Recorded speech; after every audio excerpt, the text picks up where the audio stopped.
Here's one specific thing I wish I did back when I was in medical school. Let's go.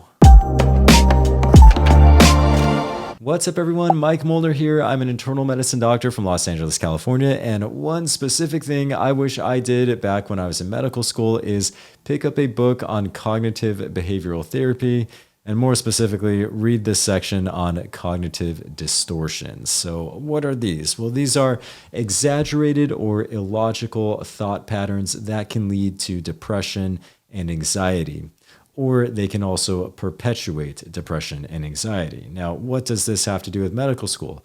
What could medical school possibly have to do with depression and anxiety? So I don't want to start this video off really negatively because I do think that medical school was a positive experience overall. It was a time of great personal growth, certainly a lot of learning, but it was a lot of stress. And there were times when I definitely felt depressed and anxious because of it. And I really could have benefited from some tools for how to deal with that stress in a more healthy way. Here's one example of a cognitive distortion in action. I'll take this all the way back to my third year medical school. I had just started my general surgery rotation. And on day one in the OR, there was a attending surgeon who I think he was known for being rather, shall we say, blunt in his choice of words. And he was upset about something. He was, I think, yelling at one of the residents or maybe an intern. But things did not get much better when a medical student broke the sterile field. And then he seemed quite upset, quite irritated, just kicked the student out of the OR in a very grandiose fashion. And so right there, I said to myself, well, this is it. This is surgery. This is how the experience is going to go.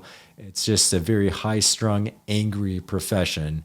And this is my life for the next 4 weeks. So that is a classic cognitive distortion. That's overgeneralizing, taking one specific experience with one specific individual and then generalizing that to the whole profession of surgery as a whole.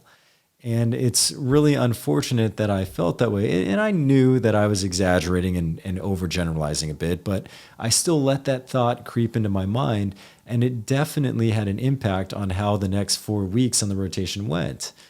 Because anytime I would encounter a situation that was unpleasant like that, I would say, oh, well, this is further evidence for why I don't like surgery as a profession. And I think because I really let those thoughts get to me, I didn't even consider going into surgery for my career. And looking back on it, it seems like a really cool profession. I might have really liked it, but I turned myself off to it early on because I let that cognitive distortion get to me. I'll give you another example of a cognitive distortion. So we'll fast forward the next year. I was a fourth year medical student now doing an elective in interventional radiology. I was scrubbed into a case and the attending physician said, here, take this guide wire, hold on to it, whatever you do, don't let it go. Now my hands, my gloves had some blood on it. It was slippery. I didn't have a good handle on it. And I was having a hard time following what the attending was doing during the procedure. Whatever the case may be, the guide wire ended up slipping. I let go of it. Thankfully, nothing bad happened, but the attending had to grab the wire and more or less took over the procedure and just had me kind of watch from the sidelines. So I did not feel great after that experience. And the thought that entered my mind is that this is it. You know, clearly I'm not cut out to be an interventional radiologist. And so that's another classic cognitive distortion. That's magnification. It's making a mountain out of a molehill. It was just one mistake that happened. And I think it literally was my first time scrubbing into a IR procedure. But I let that frame my whole mindset for how much of an aptitude I have for this profession. And because of that, I didn't even consider interventional radiology any further.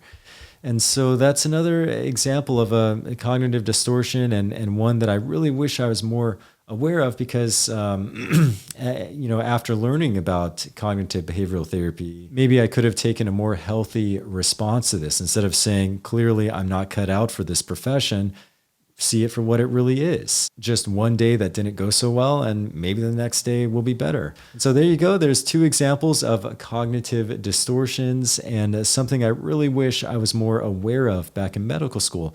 Not because I had major depression or generalized anxiety disorder or something like that, but just because it was a stressful time, and one where I really could have benefited from having better understanding and better tools to help deal with that stress in a healthier way. Okay, thanks for checking out this video. If you enjoy medical or medical adjacent content like this, feel free to hit the subscribe button there or check out another video right here, and I'll see you guys next time.